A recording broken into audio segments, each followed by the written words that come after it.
There we go. I think we got mic'd. I hope everyone can see me or hear me. I'm sorry. There we go. All right. Can everybody hear me?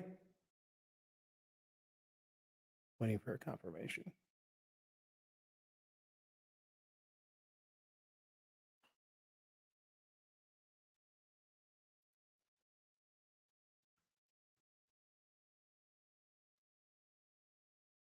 Okay, good. Awesome. All right. So let me get the echo off here. There we go.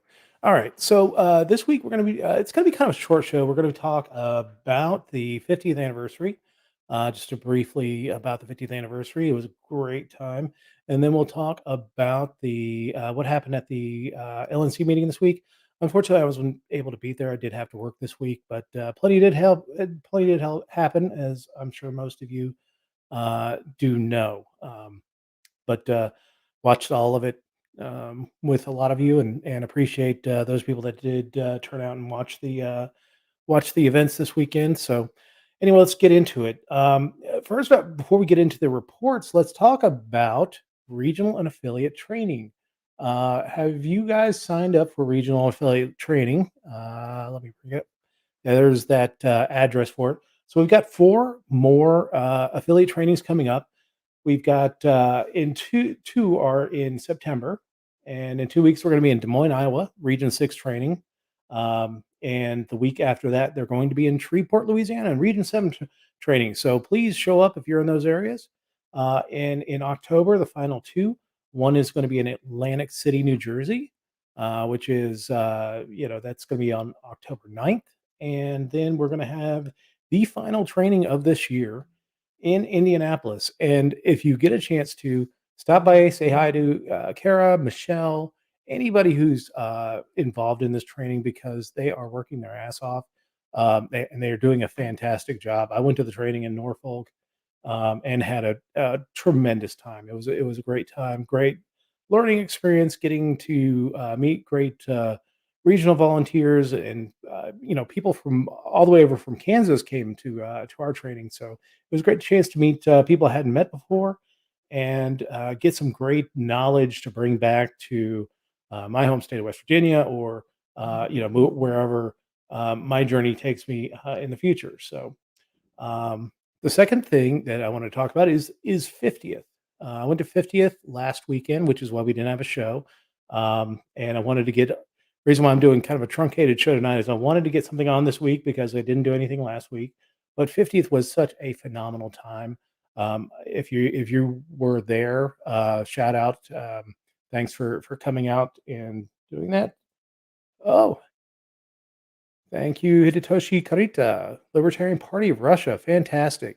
Keep up the great work, and we're rooting for you. And thank you, Sun Vulcan, Sun Vulcan. Awesome, cool. So thanks for everyone tuning in. But 50th was such a fantastic event. It's of course, I'm going to do the trite cliche that it's a once in a lifetime opportunity.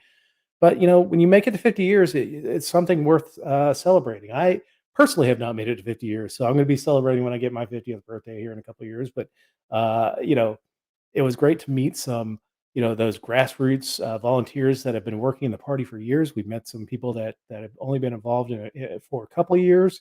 Um, personally, getting to meet Justin Amash, Joe Jorgensen, seeing her once again, our friends from headquarters, Tyler Harris, Tara DeSisto, Michelle McCutcheon, who we had on a few weeks ago, Becca Congdon, Chris Clements, David Aiken. I know I'm probably missing a few people, but these people worked their butts off to make that event a very, very fun one, very successful one. From the LNC, you had myself, Susan Hogarth, Tim Hagan, Eric Raudsep, Chris Lucchini. I'm sure I'm missing a couple. Or I'm sorry, Karen Ann Harless was there as well. Um, and I want to give a special shout out to the people from the Indiana delegation. Boy, I tell you what, man, they show up in droves at no matter what the event is. Sam Goldstein, Liz Coquillard, Morgan Rigg, Cassie Rolon. I mean, they are all fantastic volunteers. I can't say enough good things about the people and the affiliate in Indiana. They do top-notch work. Oh, Evan McMahon was there as well. So, I mean, this was a great event, great time to hang out, have a good time. It was a great facility. Um, Day one, we really just had a mixer and heard from some luminaries. I actually got yelled at by Larry Sharp because I was loud when we were playing cornhole. Um, Sorry, uh, you know, I get loud when we do that. So, um, but day two, it was a 10-hour day. And it was well, at least for me, it was a 10-hour day. I kind of tapped out at 10 hours. It went on for I think 13 hours, but I tapped out after about 10 hours. But they had a great state auction for gift baskets and cool things like John Phillips made a fantastic dagger about this maybe a little longer than this, but it was a beautifully built, beautifully made dagger that he made in his shop, um, and it went for like $1,400 in auction. I won two auctions with the New Mexico basket, which is my home state, so I was extra competitive in bidding for that, and I won the Utah basket as well. And if you can see behind me, uh, I actually got a lot of liquor out of that. So, there was 2 bottles of Utah liquor and 4 bottles of New Mexico wine out of that basket, and I don't really drink both, so I'm gonna have to have some friends come over and, help dispose of those properly for me. Um, but again, I'm sure we're gonna be doing something like this in 5 years, maybe not to the same level, or your state is gonna do a 50th anniversary, do it. Get involved, celebrate because that, we do so much fighting, whether it's the Democrats and the Republicans, or even within ourselves, that we should take our chances to celebrate and have a good time and break bread with one another and get to know one another. Because I think a lot of the infighting would definitely be mitigated if we break bread, sit down and learn from one another and talk with one another and understand one another. Um, it's as we see this weekend, and we'll get to the next part of my report, things don't always go great. So when you get a chance to celebrate, celebrate because these are milestones that are worth celebrating. Despite all the efforts of Democrats and Republicans to snuff us out, we're still here 50 years later. We are electing people to office. We are getting organized in states where we've never been organized before. We're getting organized in territories where we've never been organized before. There's an interest in Guam and the Virgin Islands and Puerto Rico, and you know there's a movement to get something different. We have the great opportunity to offer something different to the American people, and I think uh, you know that's why we've been around for 50 years. So, uh, all right. So the LNC meeting this week. Again, I was not able to travel to that. I had to work today, this afternoon. In fact, I just wrapped up about 20 minutes ago. So I had to stay here, but I did watch the proceedings. I've been following along, doing going through the OneNote and the notes and the reports and all that fun stuff. Um, just keeping track of what's going on. So day one of the LNC meeting, day one generally is reserved for reports of committees. So we start out with the staff reports, or I'm sorry, the executive board reports. Reports to the chair, vice chair, and the treasurer and the secretary, and then we go into staff reports. The key takeaway from the staff reports is that we're actually doing fairly well financially. We have a surplus, and it's due to part of it's due to the fact that we've had a really slow summer in what we've been doing. We haven't been able to do a lot of the um, projects that we've wanted scheduled to do and stuff like that. And part of that's good, part of that's bad, but as a result, we do have a little bit more money in the bank than we projected at this point in the year.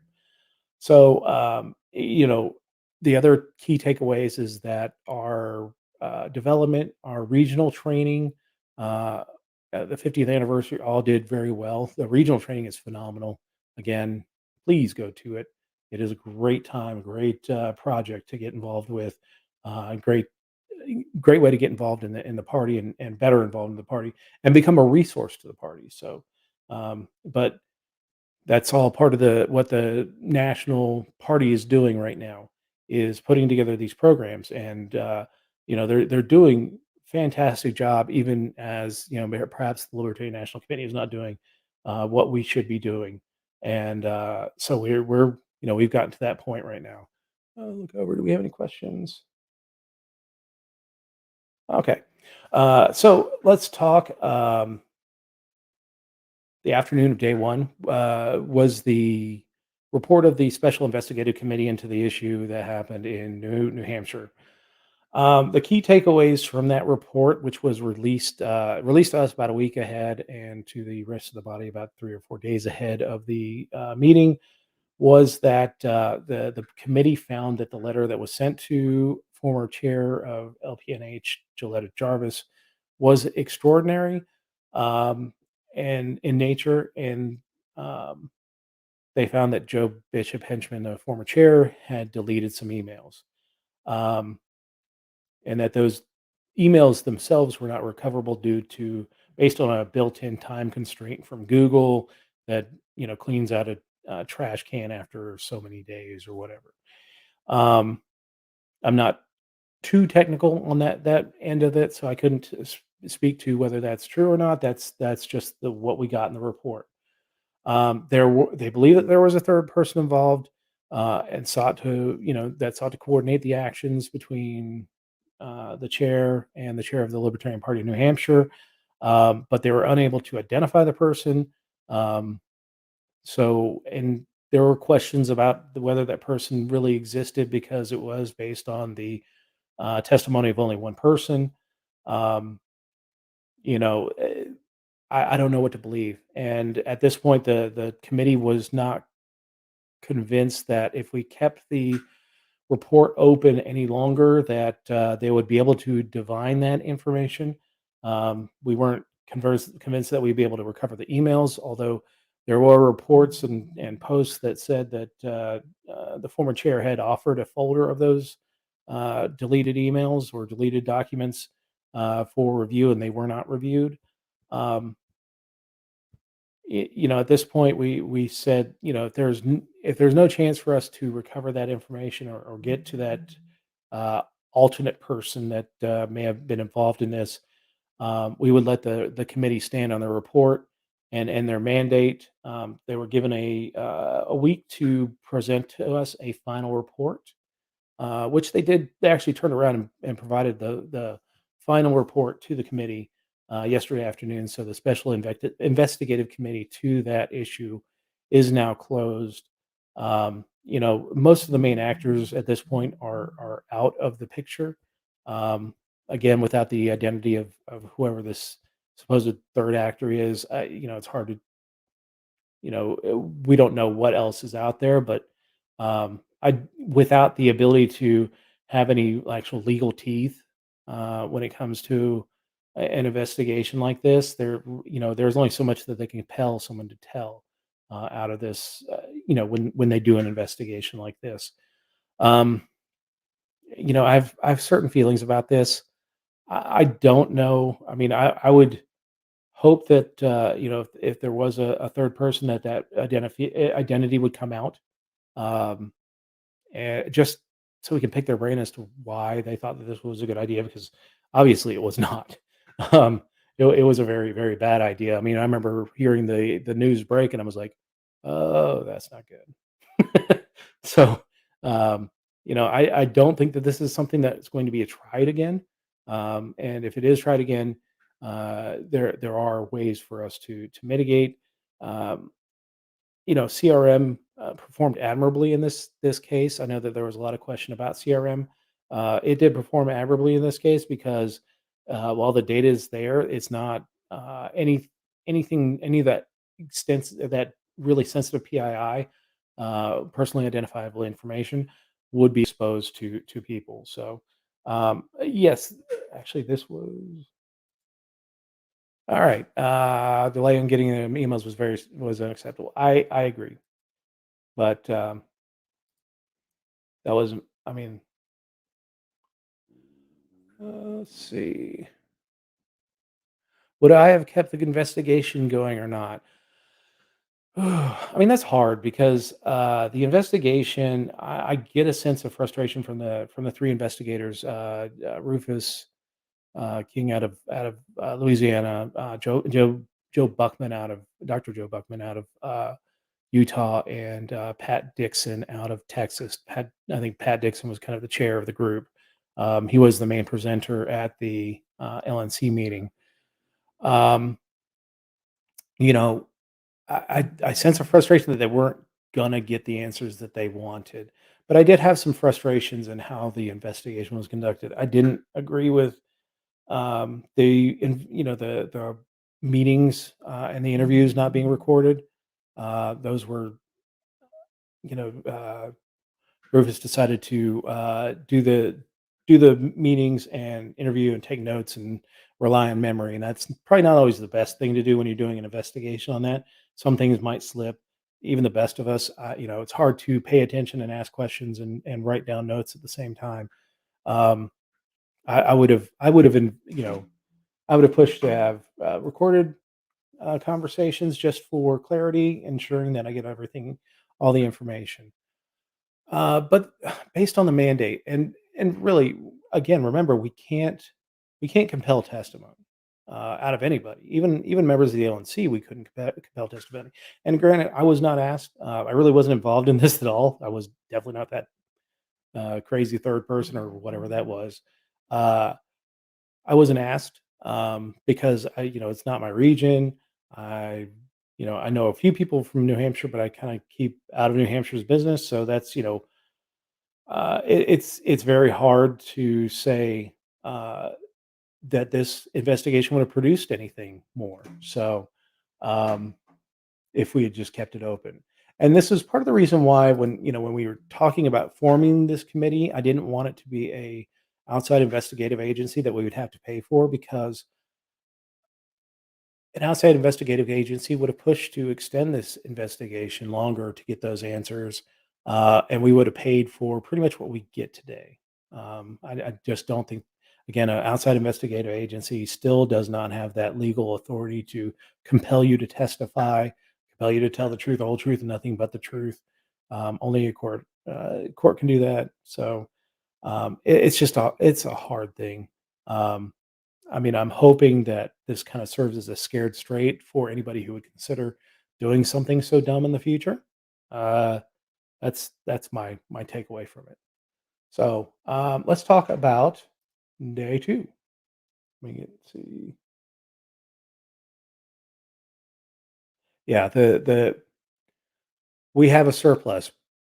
It was about $50,000. The expense of I am not an investigator. I don't know exactly the prices of an investigator, but when this was being discussed, I reached out to somebody who was involved in investigations, and it would have been probably for the quarter well north of six figures.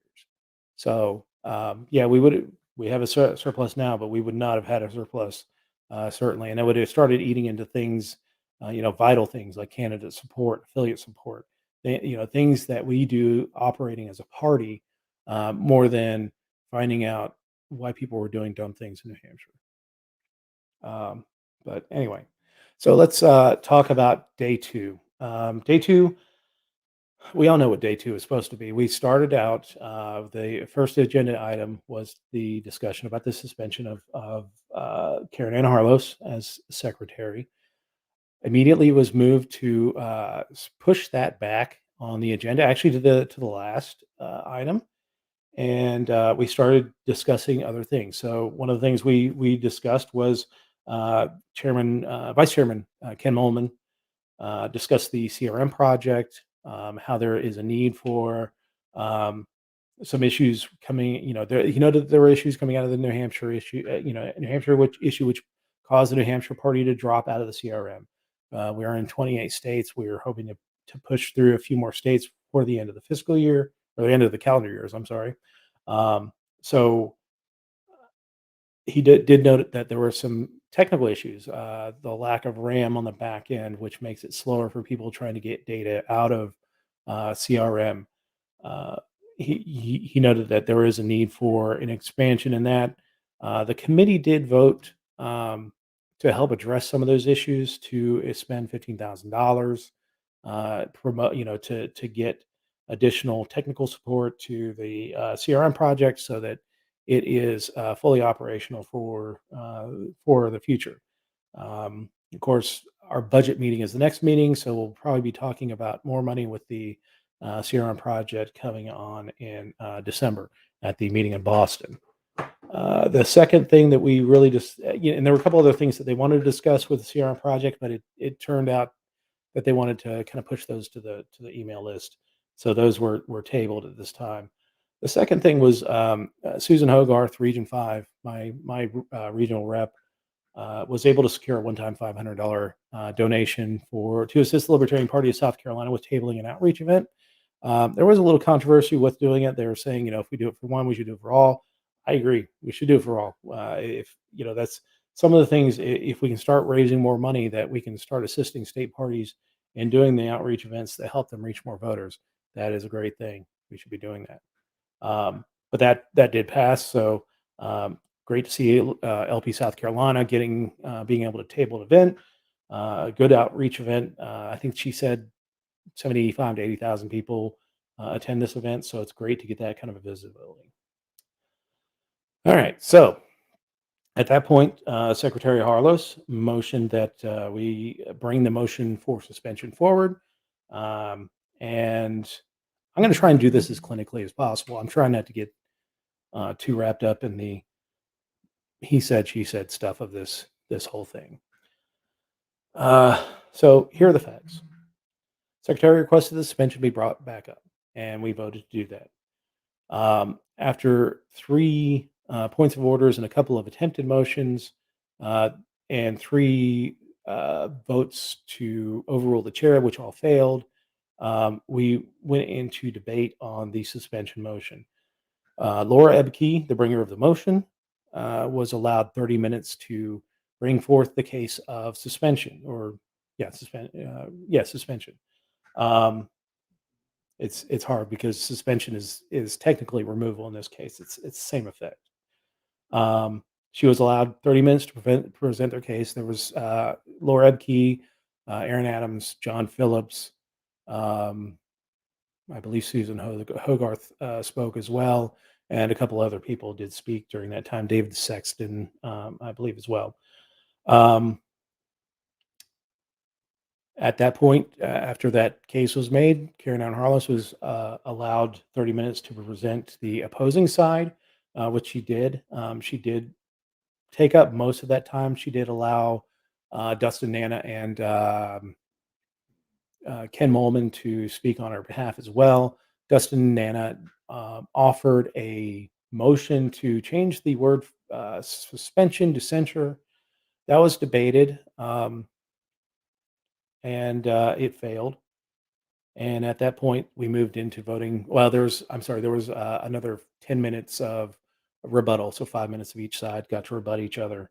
After that, we went into voting procedure, and Karen Ann Harless was suspended on a vote of 11 to 2 to 1. One expressed abstention, which was Ken Molman, the vice chair. Two voting against were Rich Bowen out of Region 8 and Dustin Nana out of Region 3. Karen Ann Harless, we did pass a bylaw that says that members who are under a suspension vote cannot vote for themselves, and it changed, the dynamic. They're basically just not a vote in that case. But it did reach the 2/3 threshold for removal. I know some of you disagree with that. I know some of you are very much in agreement with that. That's fine.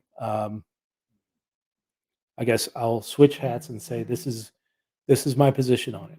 I look at two things mainly that did her in. One was the kind of the pattern of behavior. And it wasn't just from New Hampshire. It was going back even prior terms. But it was just a pattern of behavior.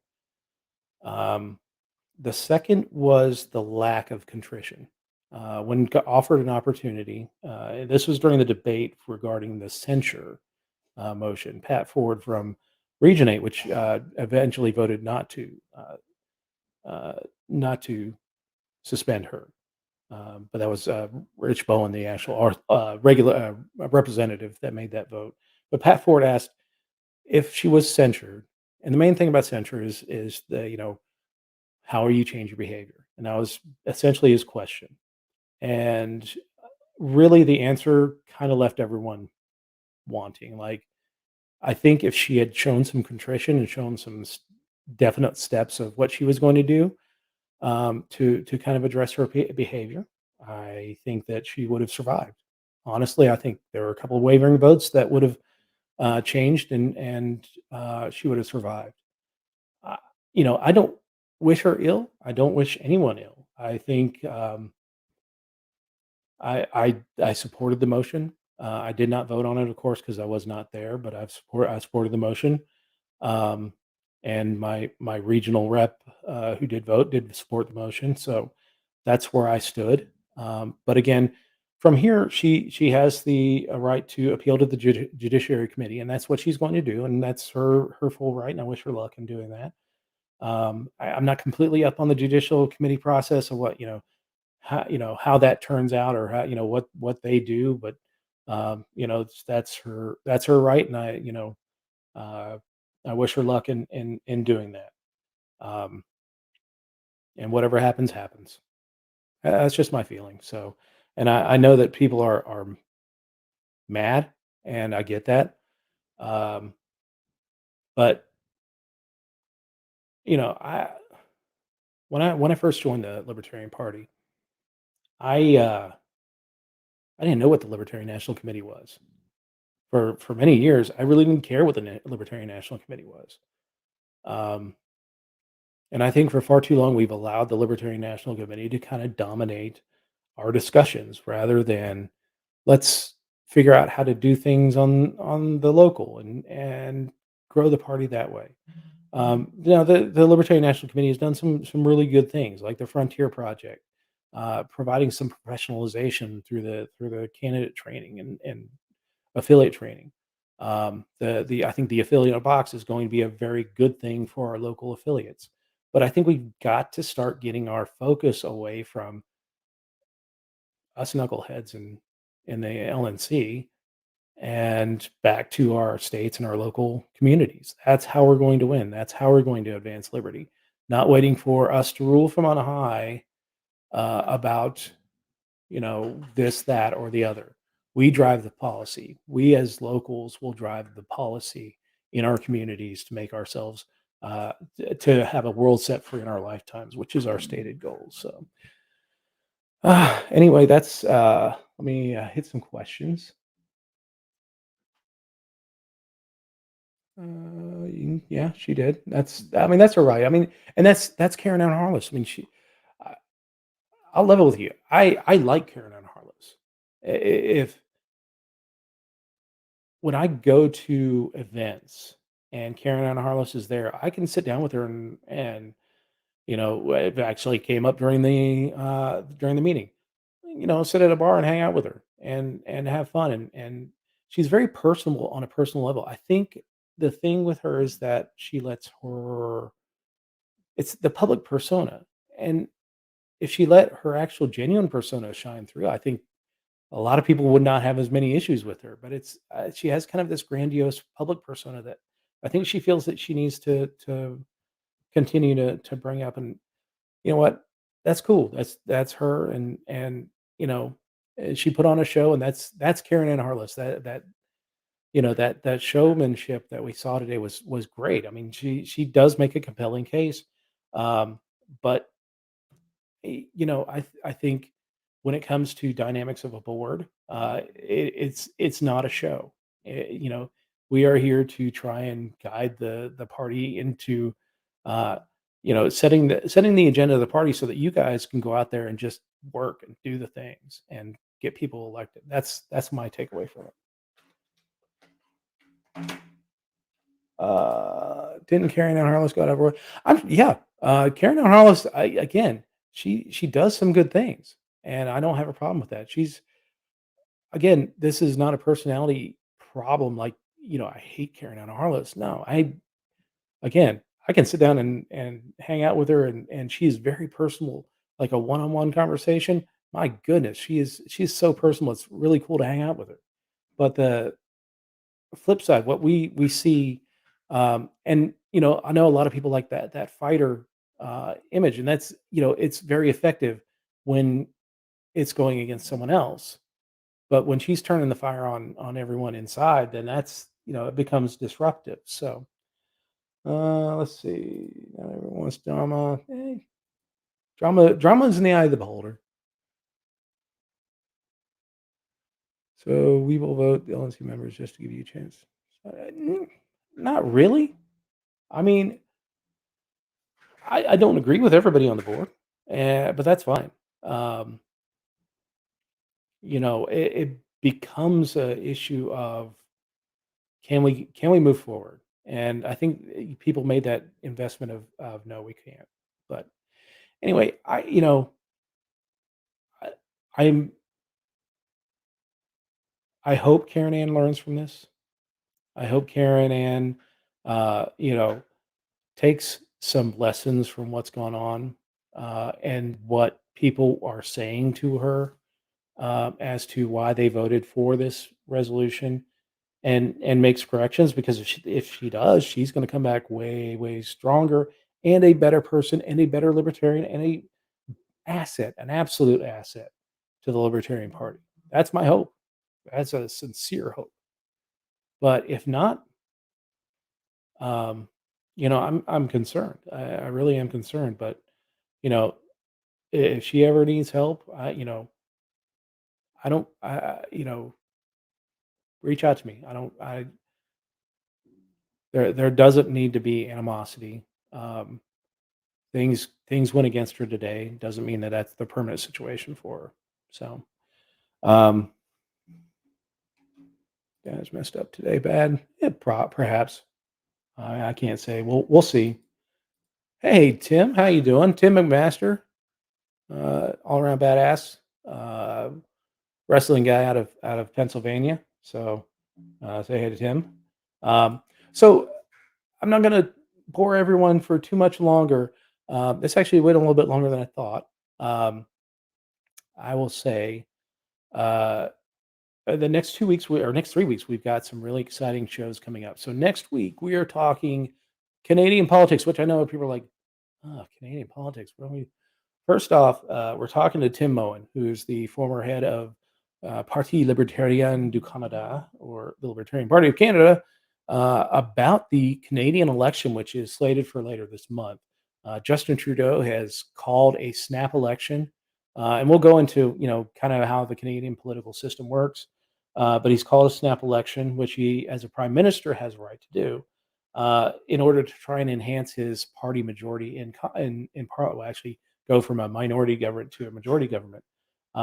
He banked on the ability to, that everyone loved his response to COVID, which really hasn't really worked at this point. So he's hemorrhaging support. So it's coming down to a nail biter of what's going to happen with Canada. But I'm excited to have Tim Moen on to talk about what's going on in Canada and, get an idea of the Canadian Libertarian Party and how we can help them and get some information about the movement north of the border. I'm always supportive of our international libertarians, whether it's the Liberal Democratic Party of Australia. We had the Libertarian Party of Russia member here earlier.